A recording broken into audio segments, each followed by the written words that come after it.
बिलकुल मॉकड्रिलच्या माध्यमातून सूचना देण्यात आलेल्या आहेत. दुसरे की अलर्ट सुद्धा पाठवण्यात आलेले आहेत. नक्कीच नक्कीच थोडंसं थांबवते रामराजे. तुझा धन्यवाद या संपूर्ण माहितीसाठी. आणि आत्ताची महत्त्वाची बातमी आपण बघतोय. अमित शहा यांनी एक ट्विट केलेलं आहे आणि या ट्विट मधनं ते म्हणतात, proud of our arm forces.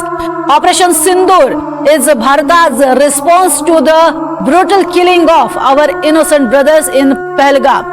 The Modi government is resolve to give, असं त्यांनी म्हटलेलं आहे. आणि हा उल्लेख करत असताना befitting response to any attack on India and its people, Bharat remains firmly committed to eradicating terrorism from its root, असं त्यांनी म्हटलेलं आहे. अगदी मुळापासून दहशतवाद संपून टाकण्याचं काम हे भारताकडनं केलं जाईल. सर्वसामान्य आणि निशस्त्र असणाऱ्या नागरिकांवर जर हल्ला येत्या काळात झाला तर भारत त्याला जशास तसं उत्तर देईल, असं म्हटलेलं आहे. आणि पहलगाम मधल्या झालेल्या या हल्ल्याला दिलेला हा मुहतोड जवाब, असं एक प्रकारे अमित शहानी म्हटलेलं आहे. आणि आपल्या एक्स पोस्टवरनं त्यांनी ही पोस्ट टाकलेली आहे. या पोस्टमधनं त्यांनी आपल्या सगळ्या आर्म फोर्सेसचा विशेष कौतुक केलेलं आहे. अभिमान आहे, गर्व वाटतो तुमचा, असं म्हटलेलं आहे. आणि शाबासकी दिलेली आहे, पाठ थोपटलेली आहे. भारतीय सेनेनं केलेलं हे कार्य अर्थातच कौतुकास्पद आहे, हेही त्यांनी स्पष्ट केले, अधोरेखित केले.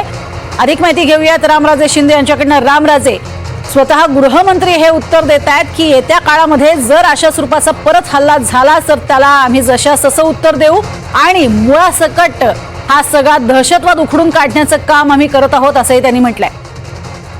बिलकुल, खरं तर अमित शहांचं हे स्टेटमेंट येणं हे महत्वाचं आहे. कारण इंटरनल सिक्युरिटी म्हणजेच की देशांतर्गत जी सुरक्षा असते आणि देशांतर्गत सुरक्षेचे जे प्रमुख असतात किंवा पोलीस आणि वेगवेगळ्या पॅरामिलिटरी फोर्सेस, त्यांचं मनोबल वाढवणं हे गरजेचं आहे. आणि त्यामुळं आपला जर लीडर आणि नेता जो आहे, आपला मंत्री जो आहे, तो जर सक्षम असेल आणि त्याने जर आपल्याला पूर्ण ग्रीन सिग्नल दिला असेल दहशतवाद मोडीत काढण्यासाठी, तर मात्र असं जे फोर्सेस असतात त्यांचं बळ वाढतं आणि त्यामुळे एक आत्मविश्वास निर्माण होतो फोर्सेसमध्ये सुद्धा आणि भारतीय नागरिकांमध्ये सुद्धा. आणि म्हणून अमित शहा यांनी जे सांगितलेलं आहे आणि शेवटची ओळ ही अतिशय महत्वाची आहे की दहशतवादाला आम्ही मुळासकट उखडून काढू आणि त्यासाठी भारत हा वचनबद्ध आहे. ही ओळ अतिशय महत्वाची आहे. कारण आपल्याला माहिती आहे की अमित शहा यांचा इतिहास, कारण केंद्रीय गृहमंत्री झाल्याबरोबर त्यांनी 370 हे कलम हटवलं होतं आणि त्यामुळे तिथलं फोफवणारा जो दहशतवाद आहे तो संपवण्यासाठी तिथे मदत झाली होती.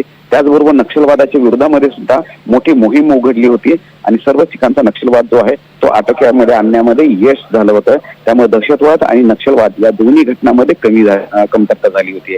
आणि त्यामुळे अंतर्गत सुरक्षा ही अतिशय महत्वाची असते आणि त्यासाठी अंतर्गत सुरक्षेचे प्रमुख म्हणून केंद्रीय गृहमंत्री यांच्याकडे पाहिलं जातं.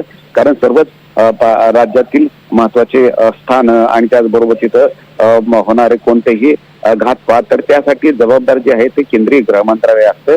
आणि केंद्रीय गृहमंत्र्यांनीच आता ग्रीन सिग्नल दिलेला आहे आणि सांगितलेलं आहे की दहशतवाद खपून घेणार नाही, दहशतवादाचा मी बिमोड करू. आणि त्यासाठी भारत जो आहे तो वचनबद्ध आहे पंतप्रधान नरेंद्र मोदी यांच्या नेतृत्वाखाली. नक्कीच तुर्तास धन्यवाद या संपूर्ण माहितीसाठी. तर एकीकडे आपण बघतोय भारतीय सेनेचं मनोबल उंचावण्याचं काम केलं जातंय आणि अभिमान आहे आपल्या सशस्त्र दलाचा, असं म्हटलेलं आहे अमित शहा यांनी.